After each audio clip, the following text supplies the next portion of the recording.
Hello student. Catalysis topic चल रहा था और कैटालिसिस टॉपिक में आज हम लोग नया टॉपिक लेकर आए हैं, एंजाइम कैटालिसिस।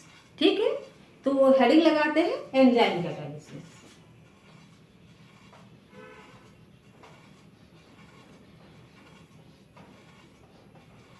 जैसा कि मैंने आपको बताया था कि एंजाइम कैटालिसिस को बायो कैटालिसिस भी बोलते हैं, राइट। तो इस प्रक्रिया में क्या होता है, enzyme increases the rate of biochemical reaction. Enzyme increase the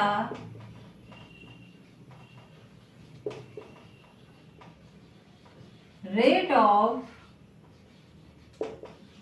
biochemical reaction.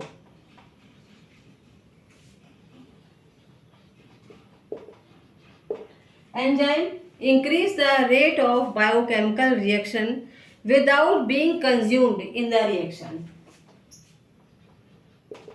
Without being consumed in the reaction. पूरी रिएक्शन हो जाएगी, ये कहीं भी कंज्यूम नहीं होते हैं। ठीक है, ऐसा ही बाद में रिएक्शन के बाद में मिल जाते हैं। मोस्टली ये प्रोटीन से बने होते हैं। Mostly they are protein.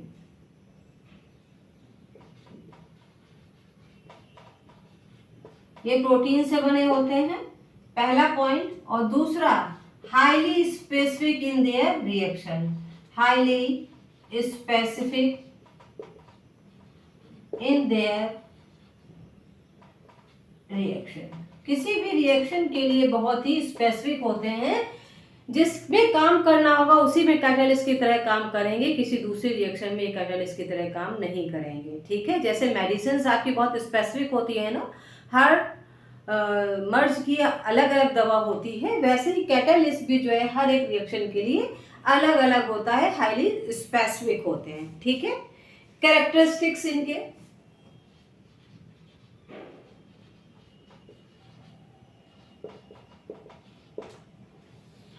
पहला हाईली स्पेसिफिक, हाई इफिशियंसी,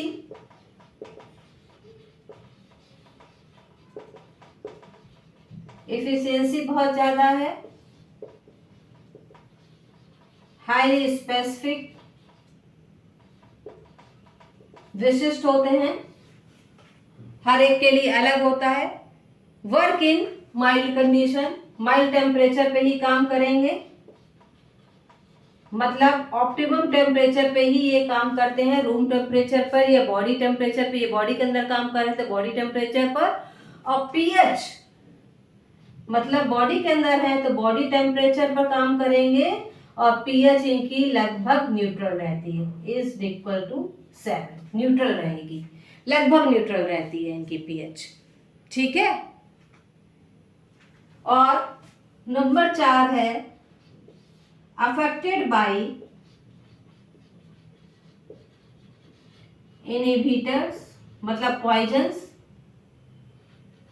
जो पॉइजन्स है उनसे ये अफेक्टेड होते हैं, या इनहिबिटर से द्वारा, या एक्टिवेटर के द्वारा, या प्रमोटर बोल दो,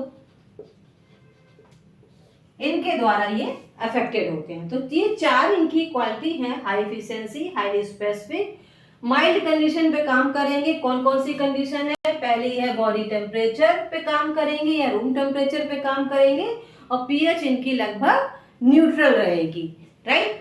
अब इसके कुछ एग्जाम्पल्स हम लोग देख लेते हैं बेटा। इनके कुछ बड़े ही कॉमन से एग्जाम्पल्स हैं जो हम लोग देख लेते हैं।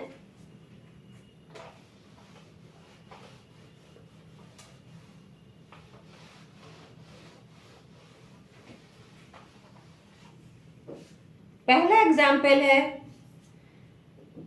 फूड इंडस्ट्री में।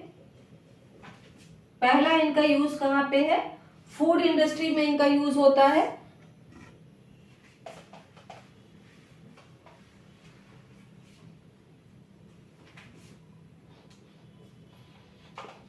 फूड इंडस्ट्री,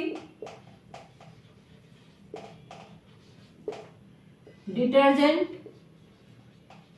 एड में भी देखते होंगे आजकल डिटर्जेंट की इसमें एंजाइम पड़ा हुआ है जो कपड़ों को बहुत साफ करता है, एक्टिवेटर पड़ा हुआ है। तो इसका एग्जाम्पल क्या है, detergent containing enzyme for stain removal. ठीक है, तो डिटर्जेंट में भी इसका यूज है, फूड इंडस्ट्री में इसका यूज है, digestion of food, digestion of food in living organism, जो लिविंग बीइंग है उनके अंदर के फूड को ये डाइजेस्ट करने में हेल्प करता है। हमारे बॉडी में भी डिफरेंट टाइप के एंजाइम पाए जाते हैं जो कॉम्प्लेक्स चीज़ों को डाइजेस्ट करने में हमारी हेल्प करते हैं। और लास्ट है biotechnology and fermentation process. Fermentation में और बायोटेक्नोलॉजी में इनका यूज होता है। तो ये एंजाइम कैटालिसिस के कुछ बहुत अच्छे एग्जाम्पल हैं कि कहाँ कहाँ इनका इस्तेमाल होता है। फूड इंडस्ट्री में, डिटर्जेंट में, एक्टिवेटर बनाने में जो कि स्टेन को रिमूव करते हैं, digestion of food in living organism, fermentation और बायोटेक्नोलॉजी। तो अब नेक्स्ट वीडियो में मिलते हैं नेक्स्ट टॉपिक के साथ। आज के लिए इतना ही रखते हैं।